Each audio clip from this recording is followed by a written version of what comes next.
Welcome to the Theorist Composer Collaboration, a podcast interview series highlighting modern composers and music theorists. My name is Aaron DiZarilla. I'm the host of this podcast and also a music theorist myself. Today I'll be talking with the composer Dr. Robert Gross alongside his piece Penumbra. Dr. Gross and I discuss his background, various music occupations, several technical approaches to composition, and much more. Without further ado, this is an excerpt from Penumbra, and welcome to the TCC.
Again, the music that you were just listening to is from the piece Penumbra, from the composer Robert Gross. Speaking of which, Dr. Robert Gross, welcome to the podcast. How are you doing? I'm doing great. How are you doing there, Aaron? I'm doing wonderful. I'm happy to have you on today.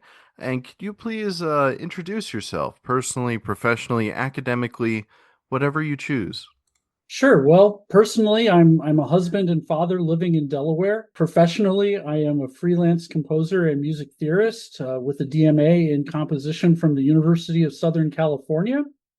And academically, I'm currently entering the PhD program in music theory this fall at the University of Maryland, where I will also be teaching ear training and oral skills. Woohoo! Very fun, very fun. A lot of exciting things there. I'm going to ask you later in this podcast about your venture back into academia on the side of music theory as opposed to composition. Not Sure. every day that I hear someone call themselves, I've heard freelance composer a number of times, of course, but not necessarily freelance music theorist. And if you could, I would actually like to jump into that right there. You're particularly unique, Dr. Gross, in the ensemble of people that I've had onto this podcast, where you are seemingly in equal parts a composer and a theorist, or at least you have plenty of theory bona fides yourself presenting at the National Society for Music Theory and so on. How does your experience and interest in music theory interact, let's say even just intellectually, with your composer bona fides? Well, that's a great question. I've always been interested very specifically in what I call composer theorist hyphenates. People from yesteryear that included figures like Milton Babbitt, George Pearl, Benjamin Boritz, people like that. And that extends today. I'm very much interested in today's composer theorist hyphenates, people I would want to mention would be my good friend Evan Ware. Other theorist composers would include people like Dimitri Tamacho, Miguel Roig Francoli, and Catherine Perkinskis. My interest in music theory and composition kind of go hand in hand because I find that you can't really take a lesson compositionally from composers that you admire all the time. You can't take a lesson from Stravinsky; he's dead. So the next best thing to me is to analyze the music, dig into the score, find out what's ticking, and go from there, and glean composition lessons that are useful for me as a composer. Certainly. And you know I find interesting is that I've heard a similar sort of thrust for analysis from other composers and other people who have been experienced in composition, but rarely do they connect it literally to music theory or the field of music theory. Why do you think that is? For some reason, I think the reason is historical. I mean, I think in the academic parlance, the two uh, universes became very strictly and professionally bifurcated.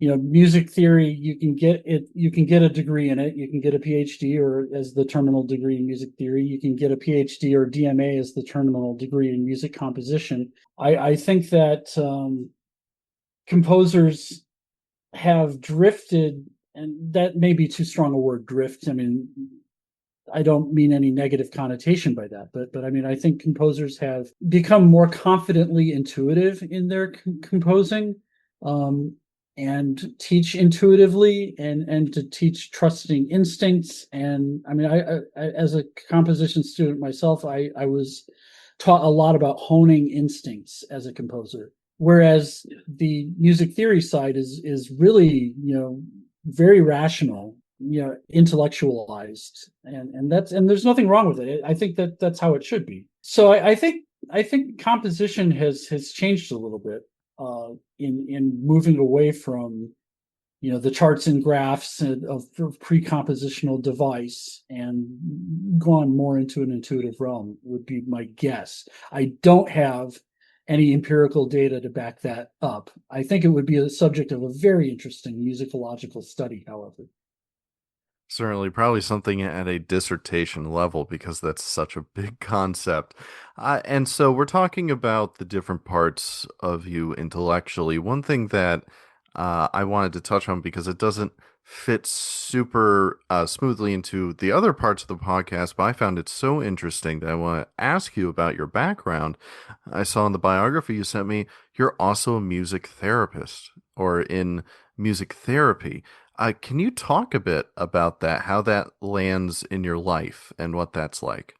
Well, I'm leaving music therapy. that's Okay. that's one way that it fits into my life is by leaving it. It's and there's nothing wrong with music therapy. I did it for I either studied it or practiced it for a total combination of about 10 years in my life, and I missed theory so much that I missed teaching theory, and I missed the intellectual exchange of theory with professors, mentors, and with students, that I just decided that I needed to make the move back into the theory realm. But yeah, music therapy has been very good for me. It's taught me unconditional positive regard for clients, which I think will make me a better teacher, especially when I teach oral skills. That I'm not out to make anybody cry, you know. I'm not out to be a hard, what anymore, really.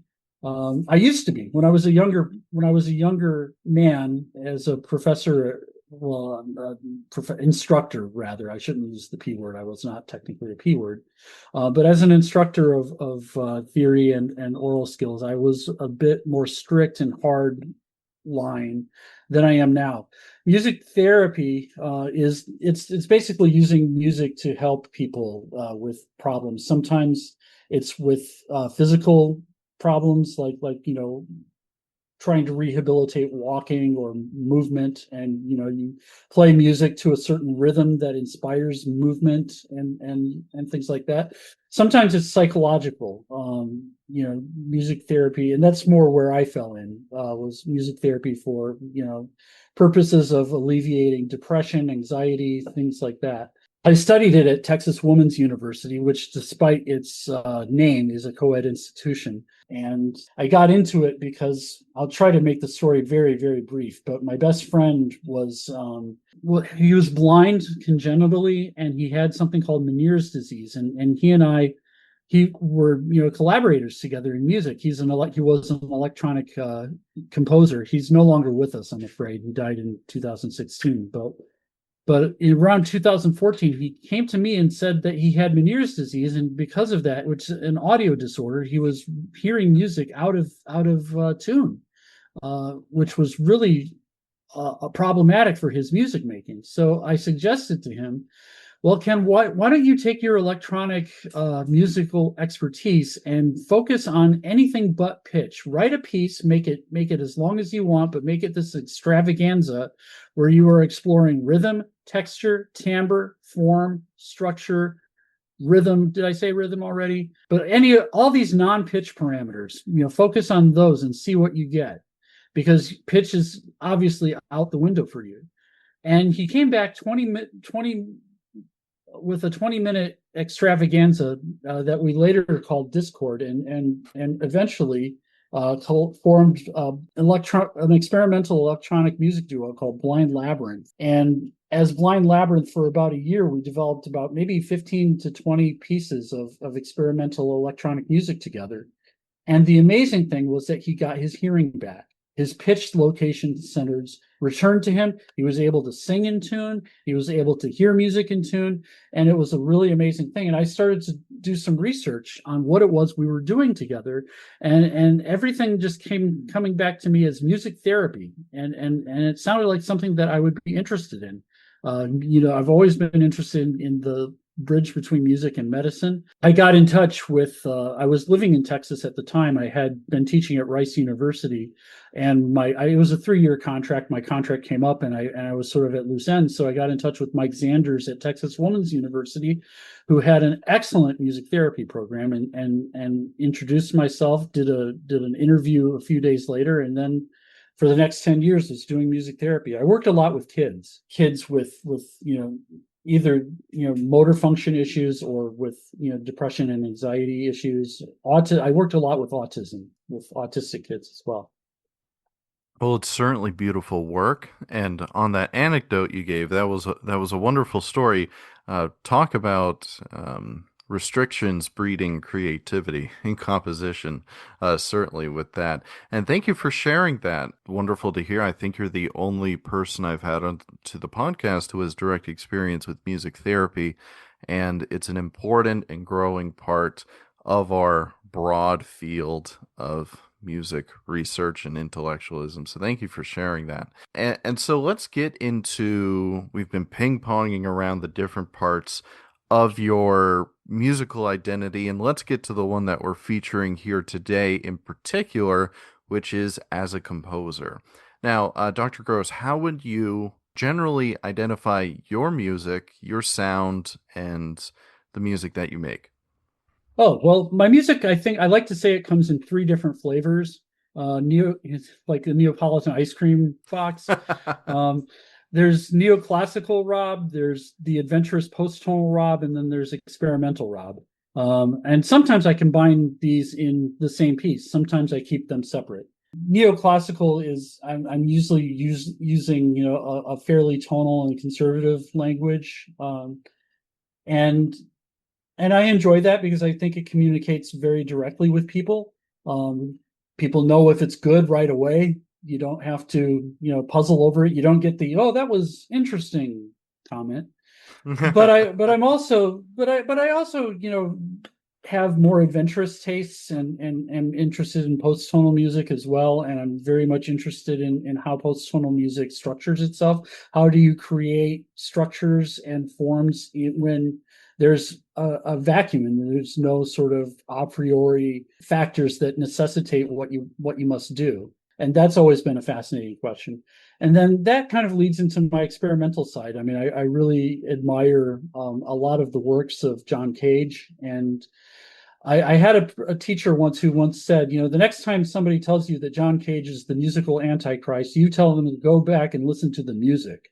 And I stand by that because I think some of John Cage's pieces, especially the number pieces, are really, really gorgeous. I mean, you get some really good results when you get a committed performance, when you get a performance that takes it seriously, that's not trying to, take the mick out of it, as our British friends would say. You can get some really lovely, interesting in a good way results uh, from those pieces. I would certainly agree. There's a lot to pick from that's not just the 433s. Oh yeah, that needs to be retired, in my opinion. I agree. It's such an old joke and Yeah, whatever. Speaking about your post-tonal interests, one thing that cued my interest quite a lot with your posts on Facebook was it was a little bit ago at this point, but you were making some prolongational sketches of post-tonal works. Can you talk about that a little bit? Because that's like a wonderfully like anti what the original like kind of prolongational thing is, repurposing it for structural means, like you were talking about with your own music. yeah. Thanks. Yeah, thanks for noticing. Sure. I've been long interested in the issue of post-tonal prolongation. It's probably my primary theoretical ambition is to investigate the thorny issue of post-tonal prolongation, or what I call post-tonal design coherence. I for a long time, for about 15 years, I insisted that prolongation was possible in the post-tonal idiom, despite what Joe Strauss has to say about it. Joe Strauss, for those of you who may not know, wrote in 1987 a very seminal article called "The Problem of Prolongation in Post-Tonal Music," and he basically denied that prolongation could be possible in a post-tonal idiom. And I fought against it. I railed against it. I rallied against it. I wrote papers against it. I presented against it, and then ultimately came to the conclusion that he was right all along. Because, as a matter of intellectual honesty, I wrote an article called Contrapuntal Principles of Post-Tonal Prolongation, where I outlined 5 different ways that I think post-tonal counterpoint could lead to a prolongational situation in post-tonal music. But then when I had to, but that was theorizing. When I had to actually take it and analyze, I analyzed the song set of Webern Lieder, and I tried to apply these principles, and it just did not work. So I had to concede, as a matter of intellectual honesty, that Professor Strauss was actually right. That prolongation is a pitch only domain in which the presence of a sonority exerts its influence even when it is not literally present. In the post-tonal domain, I believe that non-pitch parameters promote the importance of pitches in the absence of functional tonality. So again, you're looking at rhythm, you're looking at structure, you're looking at form, you're often looking at motive, contour shapes, all these things that can point to which notes are the more prominent notes and which notes are the more backgrounded notes in a post-tonal landscape. But that's not prolongation, because prolongation is a pitch only domain. So I call it design coherence. That's a term that was suggested to me by my good friend Kevin Clifton, who is an excellent music theorist at Sam Houston State in Texas. And that's what I've been doing with my time lately. I've been making charts and graphs that show the design coherence, particularly in one piece called Movements for Piano and Orchestra by Stravinsky. And my charts borrow a lot of graphic conceits from Schenker. It's not Schenkerian analysis, because Schenker, was purely interested in tonal music. So I'm very quick to point out that this is not Schenkerian analysis per se, but it does borrow a lot of the same sort of graphic conceits. I mean, whole notes that stand for deeper structures, filled in note heads that stand for more shallow structures, beaming groups together that show linear progressions, and so on and so forth. That's what I put up on Facebook that you noticed. So I'm still in the midst of working on that piece, Movements for Piano and Orchestra. It's an extensive piece. It's about 10 minutes long. and it's pretty thorny and it's dense and it's 12 tone. But Stravinsky has, a way of using rotational arrays to obscure the original initiating 12 tone row. So the 12 tone row doesn't always manifest itself in ways that you would expect.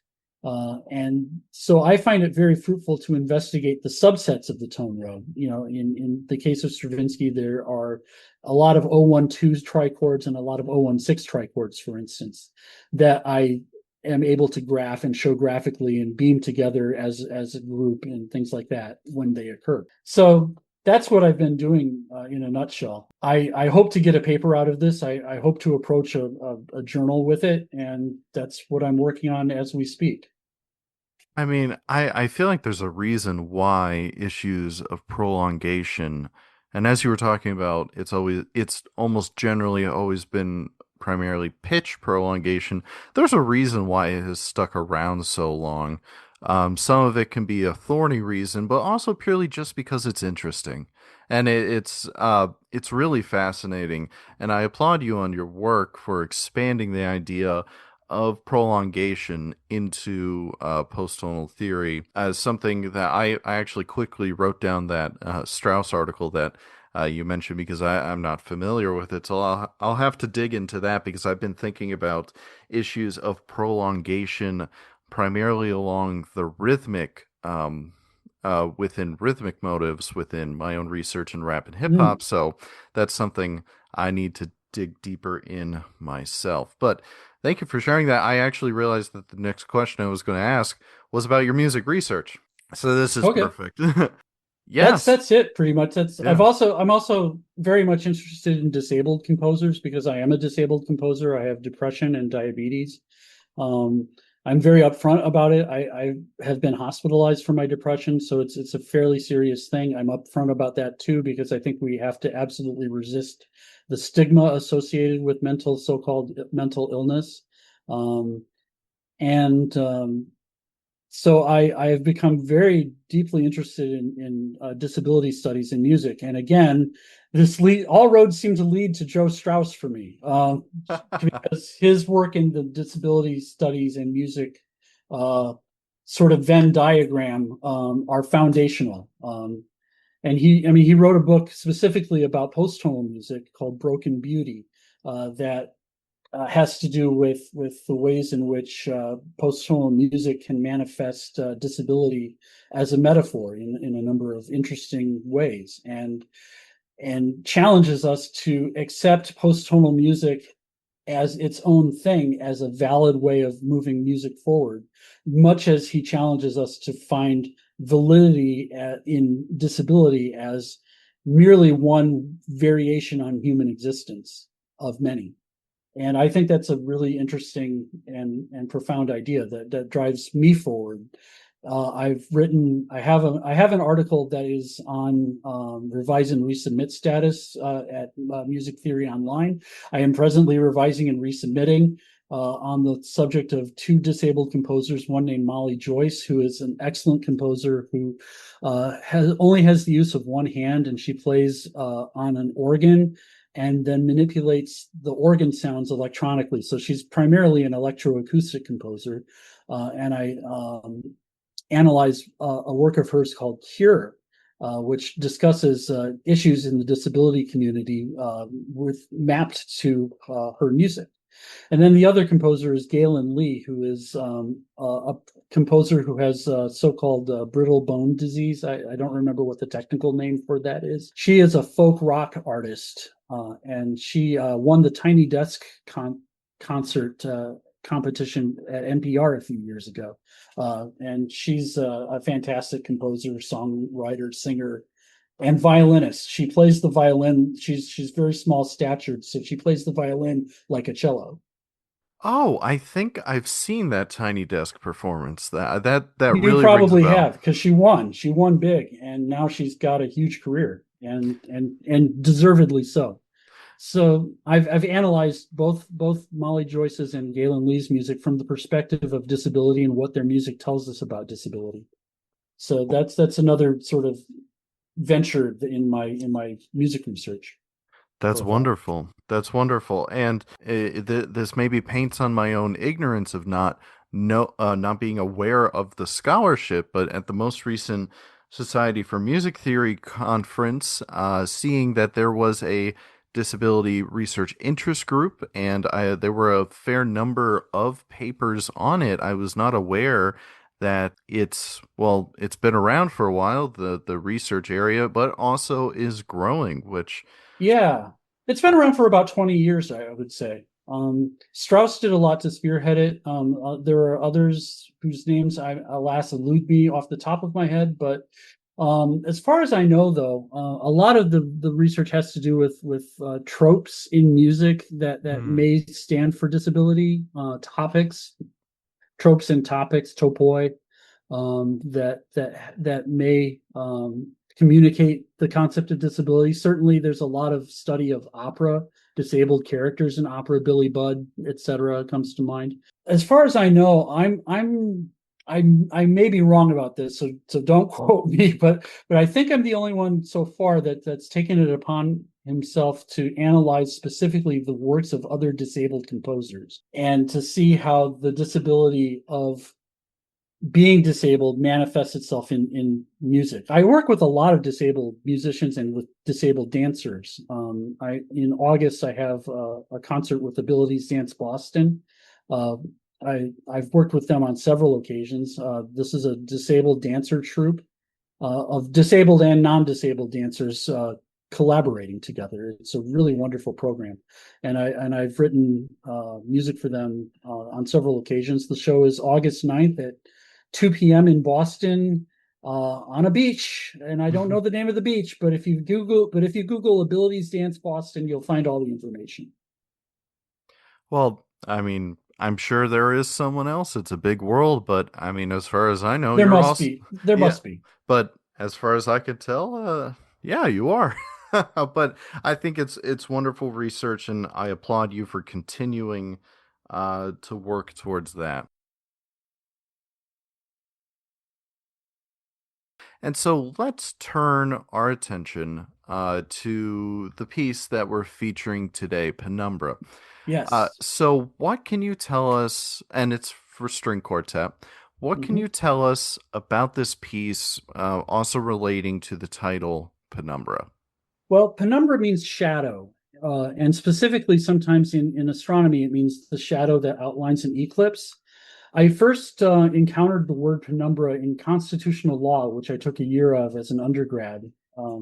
And there's a case, Griswold v. Connecticut, in which one of the justices writes that there is a right to privacy in the Constitution that comes from the emanations and penumbra of the Bill of Rights. And I just always emanations and penumbras plural, and that word always stuck with me. I thought it was a neat word, and I thought that the idea of the outline of an eclipse fighting through to try to get light from outside the moon shadow was a striking image. It's the image of my album Penumbra, which is available on New Focus Recordings. Plug plug. Uh, I just thought that was a powerful image, and sometimes visual imagery inspires compositions. It's a piece that I felt that I wanted to write.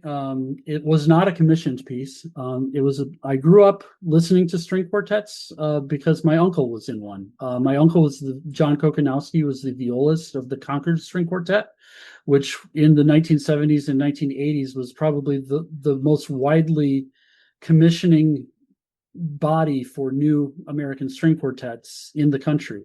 They worked a lot with Jacob Truckman and Gunther Schuller and Milton Babbitt. All these figures from the 1970s that they commissioned. Uh, Probably George Rockberg was the most frequent customer. He commissioned 4 or 5 quartets from them, which was one of which the third quartet became very controversial because it had an unabashedly tonal middle movement that really offended a lot of people in 1973, the year I was born, by the way. So, yeah, Rockberg. I wrote a paper on the third quartet that appeared in Perspectives of New Music about 15 years ago. But anyway, I grew up listening to string quartets, and I felt that I felt I had a good full length string quartet in me, and I felt I had to write it. I got in touch with the Cordova Quartet because they were in residence at Rice University, where I was teaching at the time, and they agreed to record it for me very generously. And then they broke up. My piece was the last piece that they did before breaking up, and I don't know why they broke up, but they assured me that I had nothing to do with it. So my conscience is clear. Okay, okay. Bands break up. I mean, for probably the usual reasons. But whatever. What can you do? It's a shame because they were awfully good, and I think that the recording they did for me was really spectacular. Okay, well, it was my next question of, was it your fault? I'm just kidding. No, it Yeah. wasn't. No, it was not. No. But okay, wonderful, wonderful. And so one of the most striking, there's lots of different striking elements of this piece. They performed it very well, and of course you wrote it very well. But one of the things that I loved about it was your use of timbre.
I also am an admirer of string quartets, almost purely because I'm a violinist and I've Excellent. I've grown up playing in string quartets, listening to them, and just being aware of the different possibilities.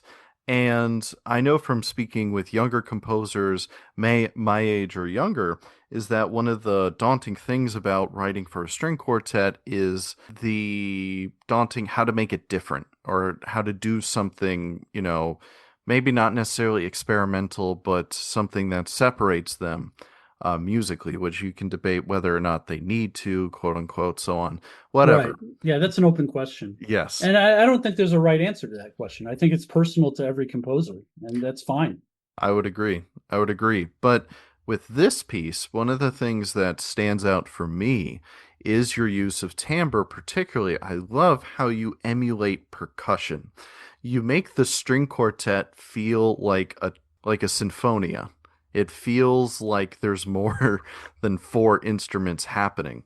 And so this is a very open-ended question. In Penumbra, how did you tackle the structure of a string quartet, being an admirer of the ensemble, to get such varied sounds out of the group? Well, thanks. I appreciate your thoughts on that. I mean, the percussiveness of the string quartet. I mean, that comes from inspirations from other string quartets directly. I mean, Shostakovich's Eighth Quartet, where Stalin is knocking on the door to get Shostakovich in the middle of the night. I mean, that's an image that stayed with me pretty powerfully. I did. I tried to explore all the timbral possibilities I could. I have to confess that I am not one for a lot of extended techniques. No particular reason for that other than just because, and I hate to admit this, and I'm kind of embarrassed to admit this, but they often make my ears hurt. And that's the only reason. It's not anything philosophical against it. It's not a knock against composers who do it and do it well. Uh, it just sometimes it's not for me. But I do think that, as I mentioned before in our discussion about the prolongation issue, non-pitch parameters are crucial in a post-functional environment when you don't have functional tonality to avail upon to tell the listener what are the important ideas versus what are the more supportive background ideas. So to me, composing in Penumbra was all about trying to draw listener attention through timbre to those motives and ideas that were the most important. The percussive idea was definitely one of them. There's a motive also that is a falling whole tone followed by an ascending semitone followed by a falling whole tone again, and that creates a tetrachord of 0, 1, 2, 3. And so whenever a 0, 1, 2, 3 tetrachord came into the piece, I wanted to give it a little extra oomph and a little extra prominence through the non-pitch parameters that are working in the piece. I've read a lot of the idea of non-pitch parameters promoting the important notes in a post-tonal environment is not a new idea, and it's not my idea either. A theorist that I want to give a shout out to is Patricia Howland, Howland, who proposes something she calls the integrated parametric structure, or IPS. And she says that in post-tonal music, you can find 5 different dimensions, which she calls tension release, departure return, symmetry, directionality, and steady state. I think about that in reverse. I reverse engineer those steady states. I mean, she uses these domains analytically to find them in existing post-tonal music. I reverse engineer it and try to create these in pieces that I write, and particularly in Penumbra, where I'm really exploring texture a lot. It's probably my most textural piece because I'm typically more thematically driven, and even in a post-tonal context, I like to try to write something that's possibly singable potentially. But in this case, I'm really exploring the tensions and releases of texture. That certainly was palpable throughout the piece. I mean, it's the first question that I asked you, so I mean, I think you were successful in that. Let's talk about thematically or melodically, however you want to phrase that, because you were just speaking that you are generally driven by a melodic or a thematic element within your music, and I'm wondering how you constructed it within this piece because I would. I mean, he probably didn't originate this term, but something that one of my teachers in undergrad said about his music, Professor or Dr. Richards at University of Florida, he would Mm-hmm. say tonal adjacent. He would call his music Yes. that. And that's what I would describe this as because there is underlying function behind a lot of it. There's tension, there's release. A lot of that is illustrated through the texture, like you were just talking about, but it also exists in a pitch content as well. And so this is a roundabout way of asking how did you think about constructing your thematic material, especially in conversation with your textural purposes?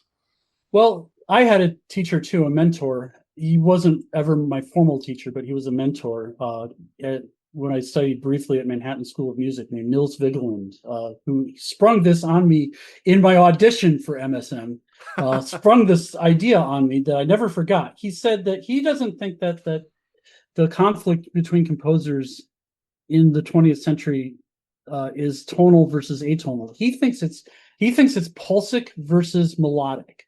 And to illustrate this, he says, you look throughout history, Stravinsky is a pulsic composer, Schoenberg is a melodic composer. Verdi is a pulsic composer, Wagner is a melodic composer. Schubert is a melodic composer. Beethoven is a pulsic composer, and so on and so forth. It's not foolproof. They all did things pretty well, the composers that we admired. But primarily, there's something to that stuck with me, and I said, yeah, I think what I want to do is I want to try to maximize both the pulsic and the melodic dimensions in whatever I'm doing, because I think Mozart did that. I think Mozart is probably the quintessential composer who maximized both the pulsic and melodic values in his compositions. And I think that's something that really I try to do in most of my pieces. I'm very much also influenced by the second Viennese school, but for different reasons with each composer. When I am trying to think more lyrically, I look more closely at Baird. When I'm trying to think about form and structuralism, I'm looking more closely at Schoenberg. And when I'm looking at economy of means and density and getting the most punch out of a gesture, then I'm looking at Webern. It's interesting to me that three composers who are so different from one another get lumped together under one blanket umbrella term, Second Viennese School, because to me you can't really confuse these composers for one another. But I don't know if that answers your question or not. Oh, But it does. What an interesting interview or audition that must have been. Put yeah, that and then upon he you. asked then he asked me, well, do you think that your music is more melodic, or do you think your music is more pulsic? And at the time I had to say it was more melodic, but I never forgot that. I mean, I wouldn't forget that either. It does answer my question. I think that those composers are looped together because for historical timekeeping and also their proximate physical and I guess intellectual proximity to each other, even if their music doesn't always speak that way, as you were just explaining very well. Yeah, it's much the same with like the American ultramodernists too. I mean that they came together at a certain historical period and in a specific country, so we lumped them together. Even though you can't really confuse Ruth Crawford Seeger's music with Carl Ruggles' music either. That is true. That is true. And so this, I suppose in a way you've already answered this, but I just want to ask it. So when you're composing this piece, are you going back and forth between vertical composition and horizontal? So like, okay, this area I need to focus on the vertical texture or pitch interaction, and then maybe in this measures later I'm focusing on the horizontal. This is how the line should progress. Oh, it's both. Absolutely, it's both at once. Oh, And that motive that I talked about that occurs a lot in Penumbra, the falling semitone, I mean the falling whole tone, raising semitone, falling whole tone is a linear idea, but when you compact it together, it forms a 0, 1, 2, 3 set. That's a favorite set that appears, for example, in Bartok's Fourth String Quartet. There are three cells in that piece: 0, 1, 6, 7, 0, 1, 0, 2, 4, 6, and 0, 1, 2, 3. And the narrative of the piece, according to Elliot Antikolitz, may he rest in peace, is that one of those sets is very sparse. You can basically 0, 1, 6, 7. You can spread it out as interlocking tritones separated by a perfect fourth. So it's exploring the idea of broken fourths and perfect fourths, and then it condenses into becoming a 0, 2, 4, 6 whole tone sort of cluster. And then that condenses and becomes a 0, 1, 2, 3 completely chromatic cluster. And that's the trajectory of those three interactive cells propels the first movement of Bartok's Fourth String Quartet. Um, and so there are a number of sets, but the one that there are a number of sets in Penumbra that do that as well. But the 0, 1, 2, 3 is probably the primary set, and because it's densely chromatic, it's a fully chromatic tetrachord. You can get a lot of mileage out of purely chromatic linear events and purely chromatic harmonic events, which occur one sort of mutually reinforcing the other. they certainly do. And as yourself, as someone who I was going to say dabbles, you do study post tonal music. You certainly know many a composer has gotten ton of mileage out of such conceptually small ideas, but they can bore a lot of different things. And I want to highlight a particularly favorite moment of the piece. It's around the 14 to 16 minute mark, so somewhere Mhm. around there. And I love just the dramaticism, the changing texture between, and I really like it when composers you switch between quick monophonic textures into polyphonic back and forth, and this dramatic, like, it almost sounds like the instruments are having an argument over the texture.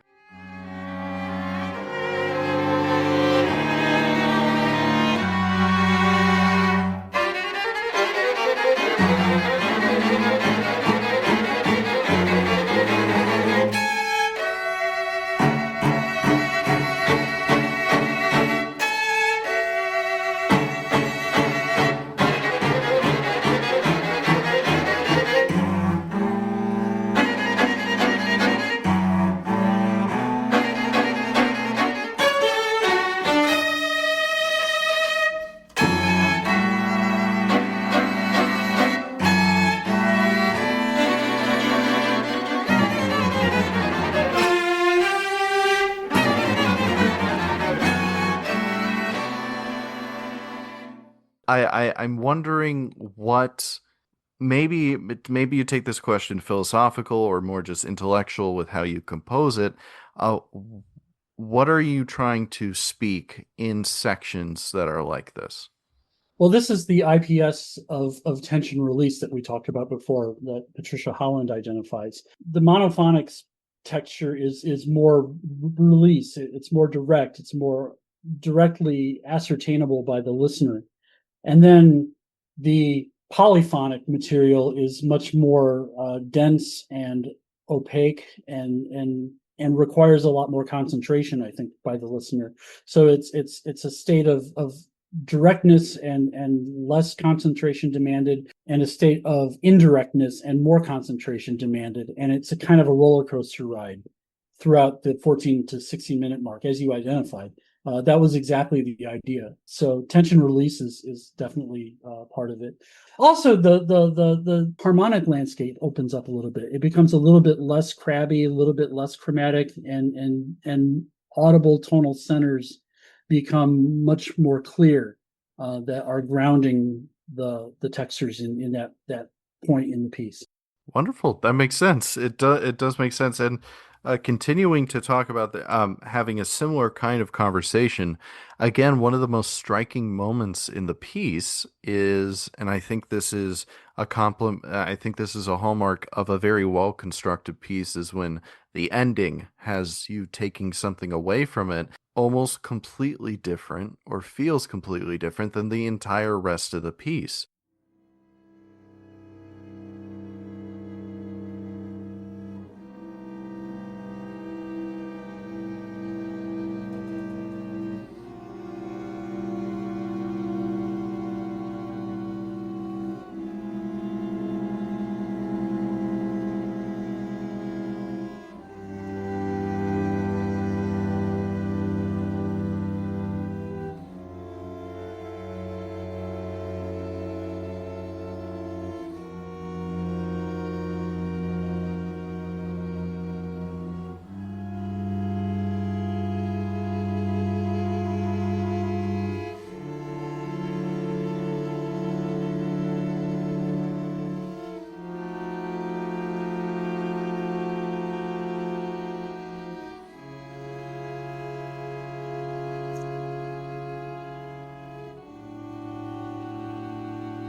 It's so much more subdued than the rest of the piece. It's calm, it's gentle, feels almost quite sudden. And I am asking, what am I Mhm. asking?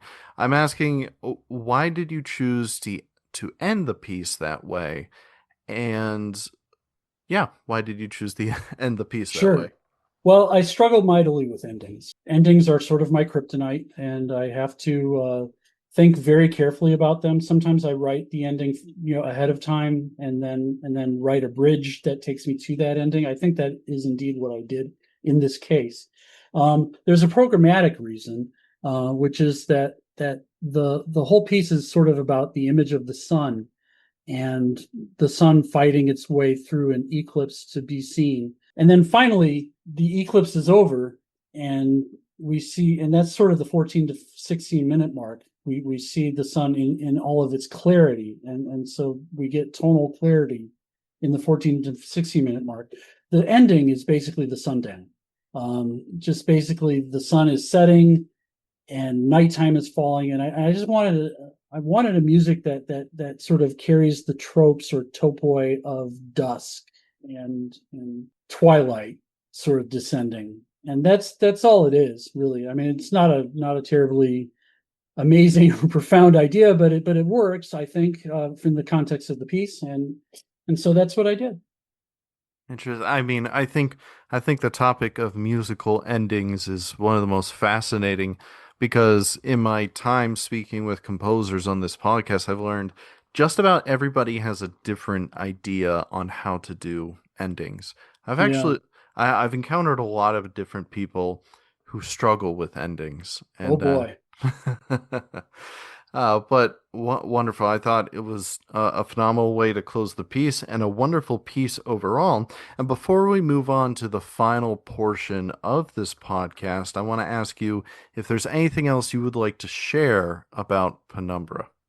Well, yeah, sure. It's very loose in its construction, and despite having, like I said, I'm going to kind of sound like I'm contradicting myself a little bit, but despite having a primary motive and a set and the idea of linear and vertical relationships between sets, the piece is pretty loose in its construction and pretty intuitively written. Sometimes I labor over pieces, and sometimes they just come very intuitively and quickly. And my wife, who has a master's in musicology, tells me that the pieces that I labor over and the pieces that I just write very quickly and intuitively have no discernible difference at all in aesthetic or quality. So that said, I mean, I suppose I could save myself a lot of time and effort if I just wrote everything just completely intuitively and saved myself a lot of effort. But I really enjoy the process of composition, and the more experimental side is almost entirely process driven, regardless of the result.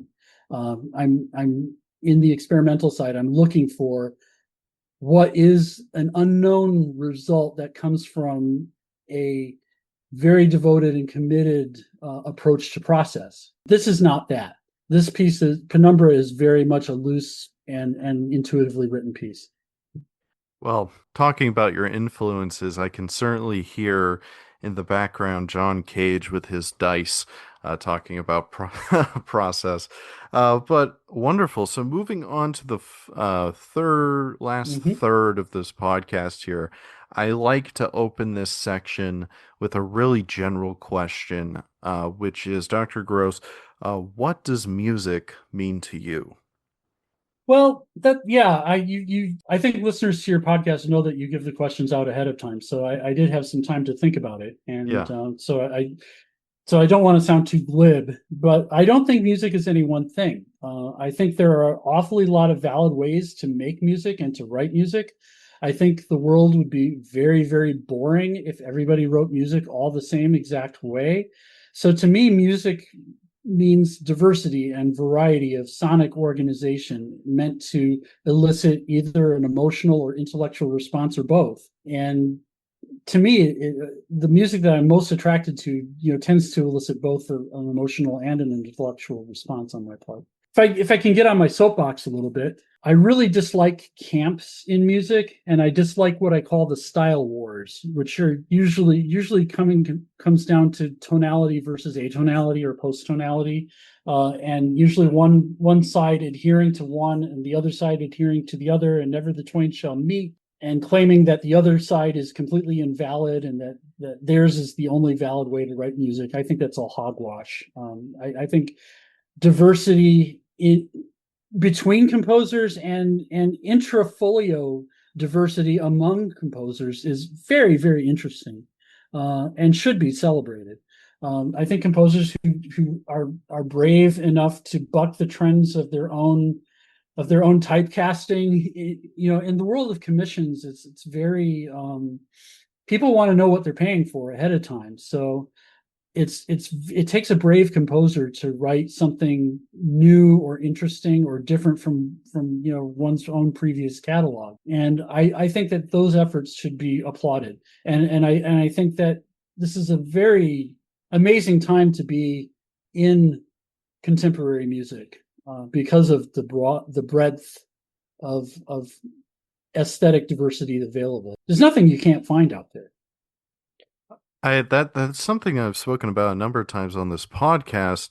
As you're probably aware, music theory can often insulate itself, and sometimes I believe music theorists, and I did for a while, lose sight of what the broader world is. And oh my goodness, there's any kind of music of any type and any style. I mean, just go onto composer Facebook, Reddit, whatever. Go to a new music concert at your local college, especially. Absolutely. You never know what you'll find, and I bet you money you'll find at least one thing you really like that you had no idea about Yeah. before. In my own listening habits, I intentionally seek out music that is very much not like my own, so that I can discover and maybe add tools to the toolbox and maybe make that my own in the future. Um, Exploration is extremely important to me. That's one thing I've always appreciated about the composer and composers that I've met, and the composer mindset is openness. You would hope, generally, but I would say it's quite frequent. And I'm particularly interested to ask you these coming questions I'm thinking about because you have feet in both sandboxes of music theory and composition, not just interest, but practice as well. And you are someone who is studying underrepresented composers who have disabilities. And also, I'm assuming that they are newer composers, post 1950, right? Yes, Yeah, that's right. I yes. mean, And it's I kind of love fun. Beethoven, but that's kind of trodden ground. I couldn't agree more. What is your opinion on the landscape of researching newer composition, which again, it can be so trite to say newer is post 1950, but something written in 1955 is not necessarily new. But in the world of, Right. in some music theory circles, it might be. But what is your thought about that when approaching publishing or analytical lens with researching new composition? Well, I think music theory as a field has really diversified, and just as much as composition is diversified. I think that there's almost nearly a one-to-one relationship between the diversity in composition and the viability of analyzing whatever is going on in composition from a music theoretic lens. And I think that's incredibly healthy. I think it's a wonderful thing. I think music theory has diversified going beyond the dead white male classical music canon, and I say bravo to that. Myself, I've written music about popular music as well. I've written analysis of people like Curtis Mayfield, Paul Simon, the band Chicago, the aforementioned folk rock artist Galen Lee, and I think that it's wonderful that there's a place for this now. There didn't used to be. Music theory was pretty much the province of what we conventionally colloquially call classical music, and it's really opened up. And I think that's a very healthy thing. I'm also fascinated by this too, which is because of my 18-year-old daughter. Uh, she's a gamer and she is very interested in video games, and there is a legion of amateur music theory sleuths out there, primarily because of Undertale and Deltarune. They're looking for leitmotifs in these games, and they're posting YouTube videos about how they've found leitmotifs of particular associated with particular characters from these video games, and I think that's a wonderful thing. I mean, making music theory accessible to, amateur sleuthing. That tickles me. There's all sorts of theorizing happening all the time by people who would not necessarily call themselves music theorists. And I use the example of, let's say, in my case, hip hop YouTubers. The way that's a lot of them speak, just like you're saying, I've seen those video game music videos and music theory videos. There's a lot of, they wouldn't call it that, the content creators, but there's a lot of scholarship happening Yeah, in that's that right. sense. Maybe some of them would. I hope that they do because there's a lot of great ideas where I'm like, huh, wow.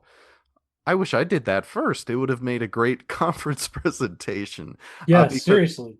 yeah, some of them have so many great things. And certainly the field of music theory has broadened quite a lot. I feel very, having learned about the history of music theory, I feel very privileged to exist in the space that it is right now, because it's a lot more generous and friendly a field to things that are not small c classical, of course.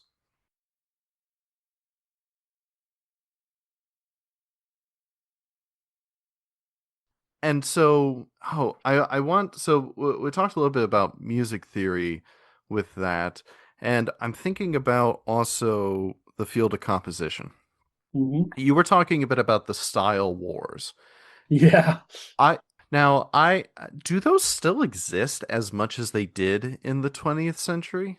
If you read comments on YouTube and on Facebook, they certainly do. Okay, So I think fair enough. social media, by and large, the algorithms that propel social media foster conflict by nature, and so I think people feel invited to just go on YouTube and trash. I mean, I've had my music trash. I've been called a no talent on YouTube, and I wear it as a medal of honor. So it's yeah, and it largely falls in the same old tired domains of tonal versus post-tonal, accessible versus intellectual, etc. And I just think that these spectra are really pretty cliche, and that I think that the music that really interests me is a big ball of wax. That it's a big ball, a big glob of music that has dimensions in intellectual ways, but also has dimensions in accessible ways. That maybe is writing the bridge between tonality and post tonality and fluctuates between the two extremes, etc. I mean that I, the important thing is if it's dynamic, that's what really interests me is the dynamism of music in all its glory. Um, so yeah, I say down with the style wars. When I was an undergrad, I was in a department that was heavily polarized by camps, and it was a pretty miserable existence. I had friends in all the camps. I was like that kid that is friends with all the cliques. You're friends with the band kids, you're friends with the jocks, you're friends with the theater kids. It was a lot like that, except I was friends with the post-tonal kids. I was friends with the experimental kids. I was friends with the neo-romantics. And I just thought that it was a shame and it was silly that we weren't all celebrating our mutual create. I'm not everybody. I mean, I had a few good friends that felt the same way, but by and large, it was very polarized back then. Yeah, This was the night. I'm dating myself. This was the early 1990s. I'm an I old man now. oh no, no, don't do that to yourself. I mean, you're about to go into your PhD. There, But well, there's nothing wrong with being an old man. I yeah, embrace it. I mean, being old is a privilege denied to many, so I embrace it. that's a beautiful sentiment. That is true. And I asked if it still exists only because I feel like if today in 2025, if you are applying for a master's of composition or a DMA and you went into your interview and they were asking about your stylistic choices or something and you said I write post-tonal or atonal whatever music because it's the best and it's the only one that exists and it's the only thing that pushes music forward. you're probably not going to get you're No, probably that's not right. going to get accepted. No, that's right. That's a very anti-creative mindset. It Um, is. and I think first and foremost, I would hope that composers are motivated by creativity. And yeah, I agree with that. Um, I do think that in some ways, the pendulum is a little bit more unfriendly to post-tonal concert music composers than it used to be. Um, Pendulums do swing. I think that it's possible that we may be in the middle of a swing back right now, for all I know. But I do think that there's a difference between academia and concert music. I mean, academia, I think there's still room for healthy post-tonal investigation. Concert music, there's a little less patience for it. We got to sell those tickets. We got to put the butts in the seats, and a lot of people are in survival mode, especially with the current political climate being what it is. I don't think I need to elaborate on that. But I think a lot of organizations are in survival mode right now, and so there's a lot less patience for experimentation and for in music that is conventionally understood to be less accessible. But that may change, because trends change. Trends take time to change. They take years to change. Um, Yeah, I agree that if you were to like identify where the pendulum is, I would say it's slightly in favor of the tonal land. I think also part of it, and I'm glad you brought this up, is of online discourse because frankly, it's really easy to make a meme out of something that is uh, pretty post-tonal and just take a small snippet of it and say, "Oh, you think this is music, or you think this is real," mhm. and like to make a joke out of it by taking something out of context. And Or I'm four. You mentioned 433 by Cave. I yeah, mean that's yeah, become memed to say the least. That's become a joke, and yeah, it's unfortunate because I mean it's a piece that makes a great point, makes an interesting point, which is yes. what is the nature of environmental sound to music, and that's actually a fairly profound question. Yes, and I'm glad that you brought up the topic of online discourse as well in Yeah. music. It's something that uh, I have, even though we have just, connected on a personal level just recently. Ever since I found you on Facebook, I don't remember when that was. I've been observing your activity in both music theory and composition interaction on Facebook. A lot of great stuff happening, and not just posting opinions out into the world, but also having legitimate discussion in the comments, which I do enjoy. It's something that I've thought about.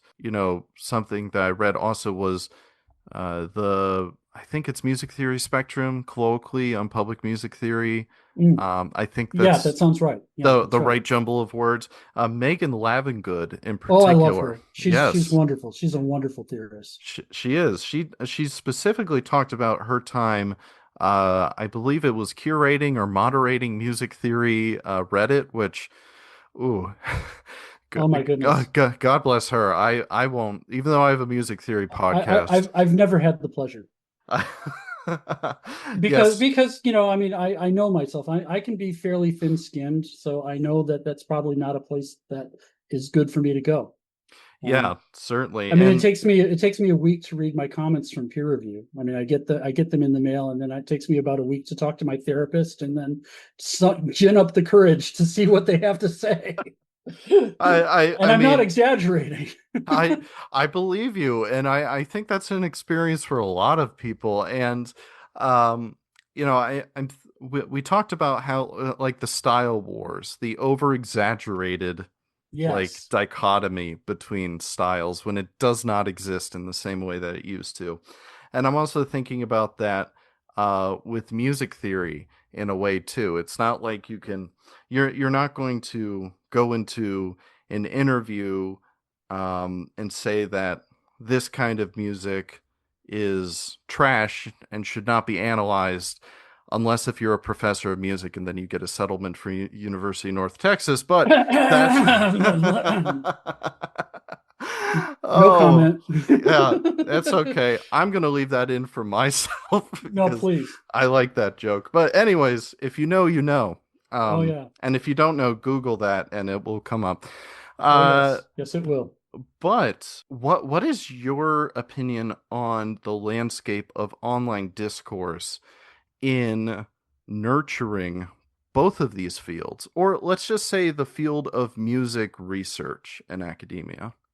Well, when I do it on Facebook, I try to pose questions that are open-ended and try to foster actual discussion and because I don't have all the answers. I mean, seriously, I'm looking for influences and I'm looking for um, input. It's genuine.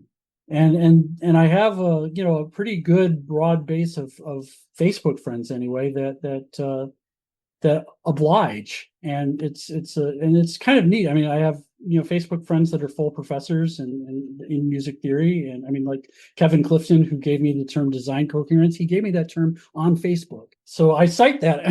Kevin Clifton, comma, Facebook correspondence 2023.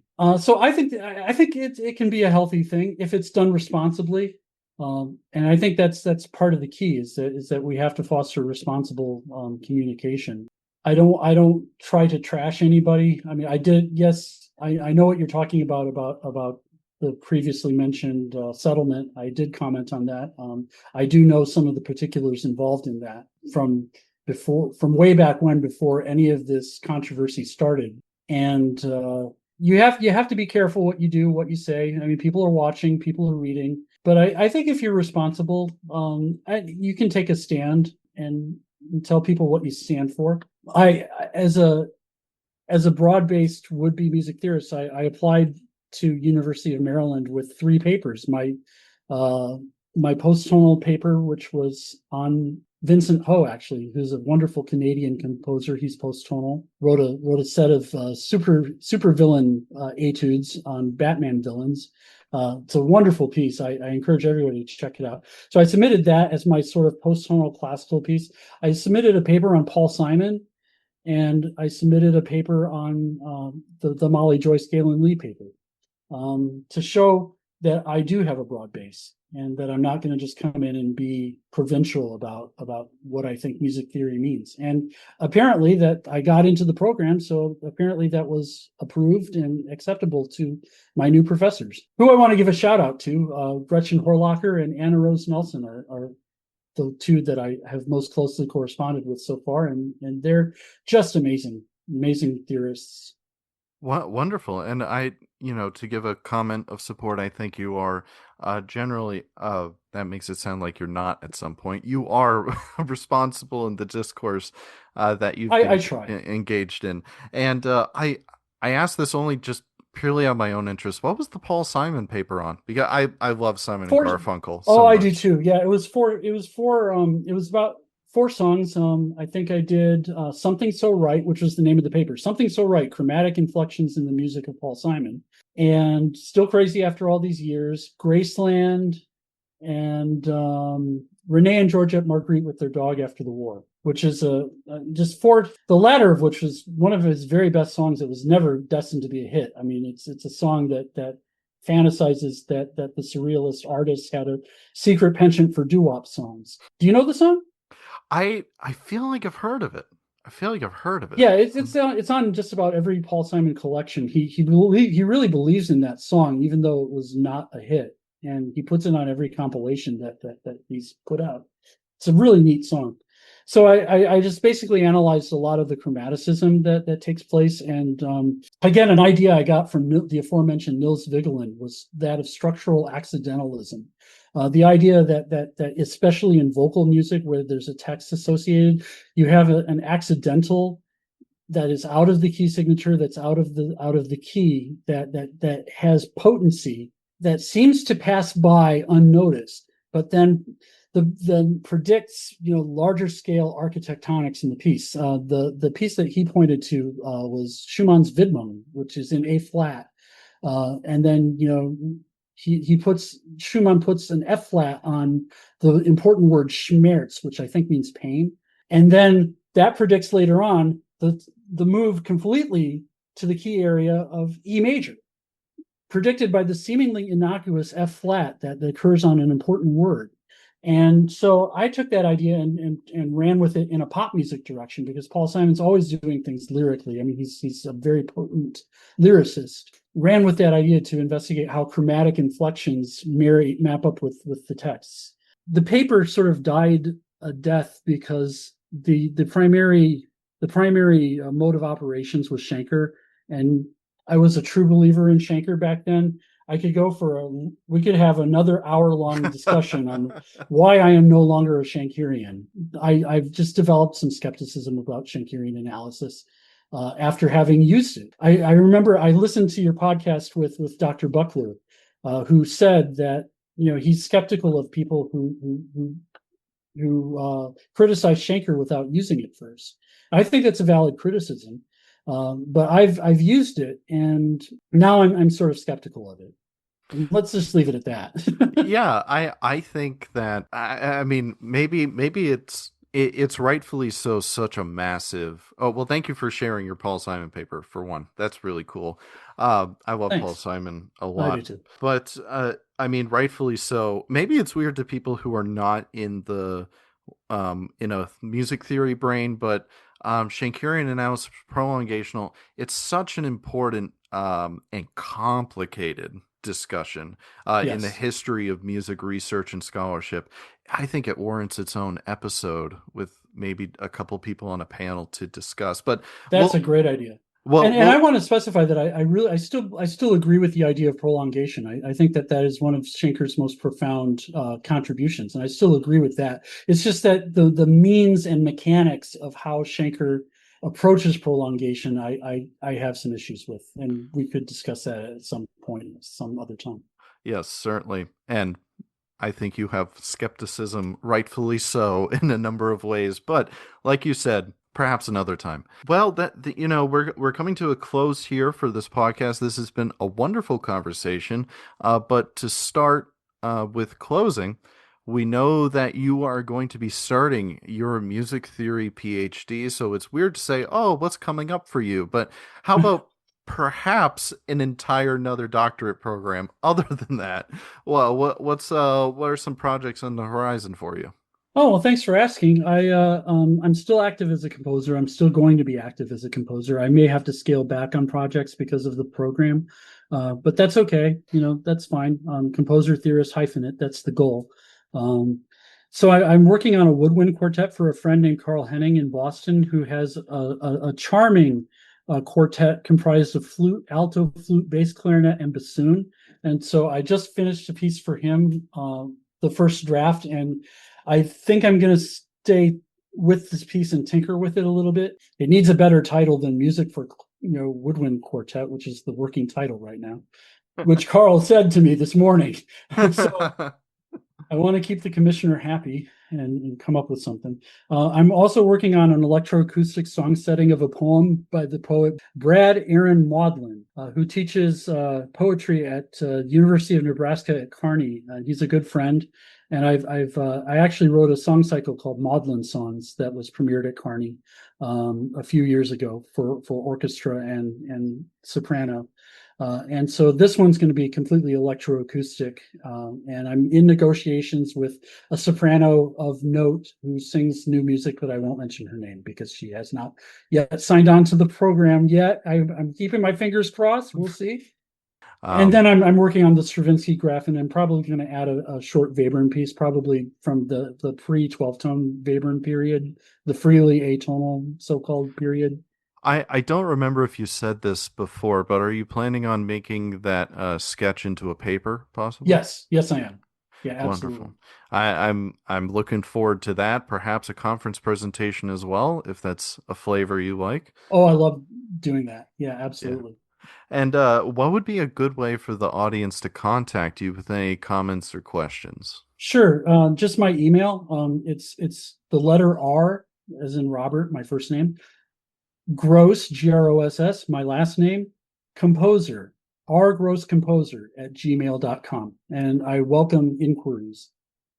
Wonderful. That will be in the description wherever you're listening to this, and also on Dr. Gross's profile on the TCC website. Well, let's do our final question. This is one thing I like to give Hmm. all guests, is a question of Dr. Gross, if there's anything else you would like to add about music theory, composition, music in general, what would that be? I would say don't get caught up in the style wars. Listen to a broad diversity of music and ignore the camps and ignore the criticism. It would be a very boring world if we all wrote the same music. And I think that diversity among musics and diversity among people is something that we really need to celebrate. I can't agree more. Wonderful. And so, thank you, Thank Doctor. you, Aaron. I appreciate it. Yeah, of course. Thank you, Dr. Robert Gross, for coming onto this episode of the Theorist Composer Collaboration. It's been a wonderful conversation about music theory, about a whole bunch of things, including your wonderful piece, Penumbra, which I'm happy to feature. Thank you for coming on. Thank you for having me. I really appreciate it.